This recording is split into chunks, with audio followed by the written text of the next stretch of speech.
In other news, U.S. President Donald Trump unveils a 20% tariff on the Philippines. That's up.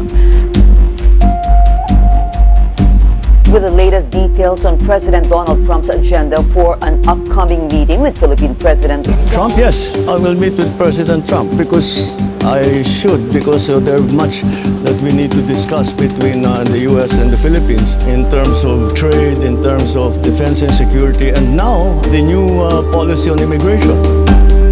The Philippines is an unbelievably important military location, and as you know, we had no relationship for a long period of time in the Philippines, and now we have a very good relationship there. We're back with the Philippines.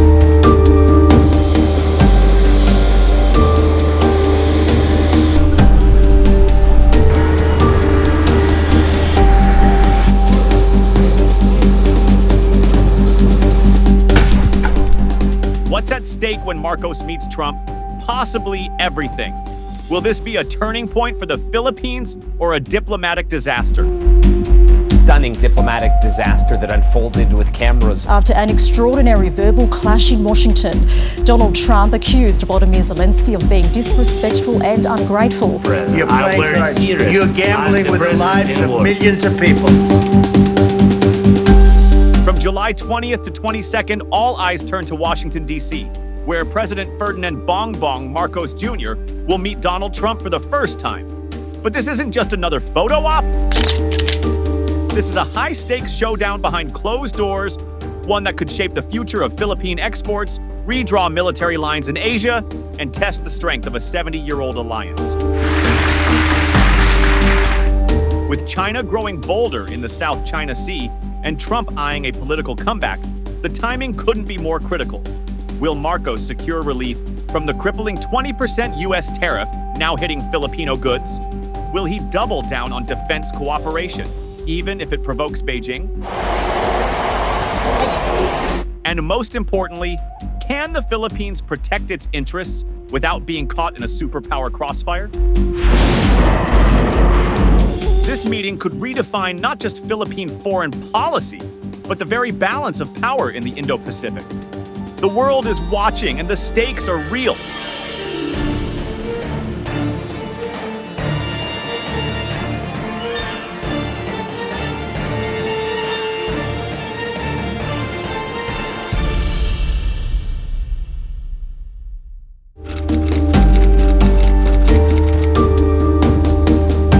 The recent announcement by the U.S. to raise tariffs on Philippine exports to 20% up from the 17% threatened in April has jolted economic and diplomatic circles in Manila, especially since it came without any formal explanation. The fallout is already measurable. The U.S. goods trade deficit with the Philippines surged to $4.9 billion in 2024, a 21.8% increase from 2023, adding fuel to an already tense economic relationship. Exporters in the Philippines warn of job losses and business closures as their industry is set to take a hit from America's 20% tariff. Frederick Go, Special Assistant to the President for Investment and Economic Affairs, voiced strong disappointment, saying the move disregards ongoing dialogue and goodwill efforts. We remain committed to continuing negotiations with the United States in good faith to pursue a bilateral comprehensive economic agreement, or, if possible, an FTA. We'll be flying to the United States next week. This is actually a scheduled trip to the United States even before today's announcement. No? So there will be meetings next week amongst the trade representatives ng Amerika po at ng Pilipinas. The concern is real, according to economist Jonathan Ravelis. Well, basically, it adds a moderate risk because we're looking at the secondary effects that will come because of this reciprocal tariffs, and that's inflation and currency volatility. So this will add to our costs. This hike could spell slower export performance, job losses, reduced investments, and mounting uncertainty, especially for export-reliant sectors like electronics, garments, seafood, and agriculture. These industries are already grappling with tight margins and now face shrinking demand from their top trade partner. Worse, it may lead to wage stagnation, inflationary pressure, and more volatility in domestic markets. But there's another side to the coin. Michael Ricafort, chief economist at RCBC, suggests that the blow to GDP may be softened because the Philippine economy is largely consumer-driven, with over 75% of activity fueled by local spending, making it less dependent on exports than many of its regional peers. In response, Manila is opting for diplomacy over retaliation. A negotiation team is flying to Washington next week, with the goal, according to Ambassador Jose Manuel Romualdez, to negotiate that down and strike a more favorable trade balance. Finance Secretary Ralph Recto confirmed there are no plans to raise tariffs on U.S. imports, signaling a desire to keep the door open for resolution. We're open to a free trade agreement also with the United States. And I would bat for a reduction in tariffs on U.S. vehicles. Meanwhile, experts are urging the Philippines to diversify its export base, expand ASEAN trade, and even consider U.S.-based manufacturing partnerships to hedge against future shocks. Whether these moves can offset the damage or trigger a broader trade realignment will depend largely on how the Marcos-Trump talks unfold later this month.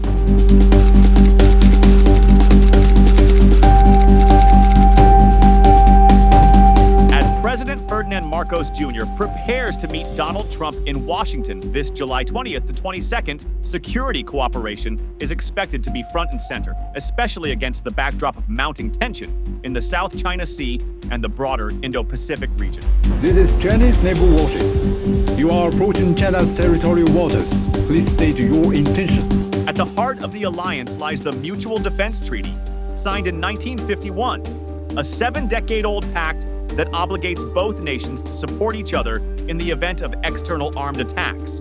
For decades, it's been the cornerstone of military-to-military ties, but under Marcos, the alliance has entered a new, more aggressive phase.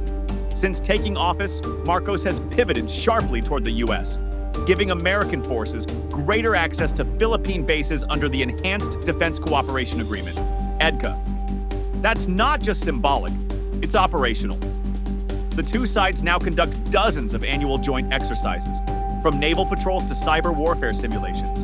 One of the most notable milestones was the recent testing of the U.S. Typhoon missile system in Philippine territory, a high-precision land-based strike capability designed to neutralize long-range threats. The message? The Philippines is no longer just a passive ally. It's becoming an active U.S. strategic partner in a region increasingly defined by great power competition. But not everyone is applauding. Beijing has responded with sharp warnings, accusing the Philippines and the United States of trying to stoke tensions and militarizing the region. China has even escalated its presence near Philippine-claimed waters, using Coast Guard and maritime militia vessels to block resupply missions, shine military-grade lasers at Filipino ships, and engage in dangerous near collisions. The South China Sea has become a flashpoint, a cauldron of territorial disputes involving China, the Philippines, Vietnam, and Malaysia, with frequent standoffs and no clear rules governing behavior.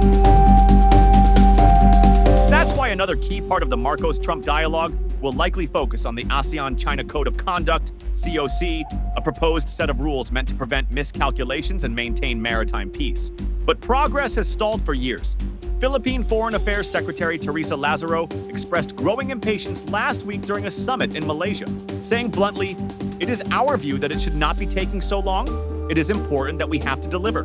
She emphasized that the Philippines will push for the code to be completed by 2026, the year it chairs ASEAN, and stressed that it must be legally binding, not just a soft agreement. Anything less, she argued, would fail to prevent conflict.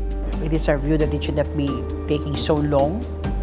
It is important that we have to deliver this code of conduct, ASEAN-China Code of Conduct. So it is incumbent upon all of us, and actually China, of course, endeavor to finish the negotiations, the discussions within 3 years, and that's supposed to be in 2026. The political and strategic stakes are massive. On one hand, the Philippines sees stronger U.S. military ties as essential to deterring China's expansionism, especially after Beijing ignored the 2016 Hague ruling that invalidated its sweeping claims.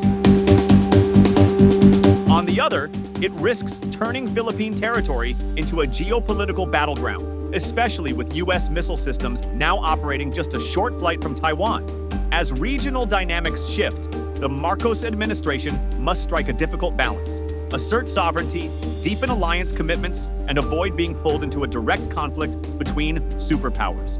This upcoming meeting with Trump could determine just how far the U.S. is willing to go to support the Philippines, not just in words, but in actual defense posture. Will it include new basing deals, joint patrols in disputed waters, a firmer red line against Chinese aggression? For Marcos, these aren't theoretical questions. They are national security decisions with real consequences for the future of Philippine foreign policy, maritime rights, and regional stability. As President Marcos Jr. heads to Washington to sit across the table from Donald Trump, the stakes couldn't be higher. This is not just another diplomatic courtesy call. This meeting is a strategic imperative. With a sudden 20% tariff hike threatening key Philippine exports, from electronics to agricultural goods, the country faces real economic headwinds that could impact jobs, growth, and investor confidence. Marcos must use this opportunity to secure not just tariff relief, but also clearer trade commitments that protect Filipino industries and open doors to deeper economic cooperation. But beyond economics, this is a chance for the Philippines to reaffirm its position on the global stage as a vital U.S. partner in maintaining balance and peace across the Indo-Pacific. With China growing more assertive in the South China Sea and tensions rising near Taiwan, the Philippines is no longer just watching history unfold, it's shaping it. The discussions with Trump will spotlight the resilience and relevance of the 7-decade U.S.-Philippine alliance, now evolving into a forward-leaning defense partnership equipped for 21st century challenges. In many ways, this visit is a test. Can Manila protect its economic interests without compromising sovereignty? Can it deepen defense ties while steering clear of confrontation? And most importantly, can it help build a more stable, rules-based region where smaller nations are not trampled by bigger powers? For Marcos, this Washington trip is not just about diplomacy, it's about defining the Philippines' place in a rapidly shifting world. The outcome could shape the country's trajectory for years to come. Thank you for tuning into our channel. If you enjoyed the video, please remember to like, share it with your friends, and subscribe to our channel for more in-depth analysis of global issues.